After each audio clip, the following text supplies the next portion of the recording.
Kasi pastor po ng English yung tatay ko. Now, kami po, before namin ilabas yung mga alaga namin, at we make sure na marami silang itlog the next day, okay? Kasi everyday po yung harvest ng egg, okay? We make sure na yung pupuntahan namin, ready na po yung kakainan nila. Okay? Kasi po, ang mga itik po, kailangan mayroon pong tubig kung saan po sila kakain. Tama?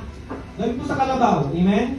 Ang kalabaw, hindi mo lang dapat basta-basta ilagay kung saan. Amen? Meron po yung mga damo kung saan po sila kakain. Amen? Tama po ba? Okay? Now, bakit ko po ito sinasabi? Because if Jesus Christ is our shepherd, He will make sure na yung kung saan kanya dadalhin, mayroong provision. Kung ang Panginoong Isus is our shepherd, He will make sure that your NLT, okay, nakalagay mo doon that sometime later.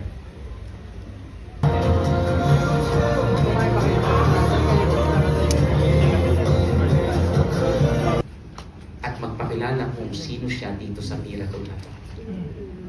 Diba, gusto mo na kagad maglipat ng company. Lord, kasi itong company na to medyo late magpasahod, kaya gusto ko nang lumipat. Eh what if, ang ginagawa pa lang ni Lord lang talaga, yan mo lang. Kami sa taas, ito masahod mo. Eh, what's the point? Kapatid, itong mga disciple na to, ito believe they grow to the sea because they understand it. It was an instruction. Bakit sabi niya sa katabi mo, may instruction na ba si Lord sa'yo? May instruction na ba si Lord sa'yo? Meron, matigas ng ulo ko. It is impossible for a Christian na hindi nakaka-receive siya ng instruction ni Lord. He always.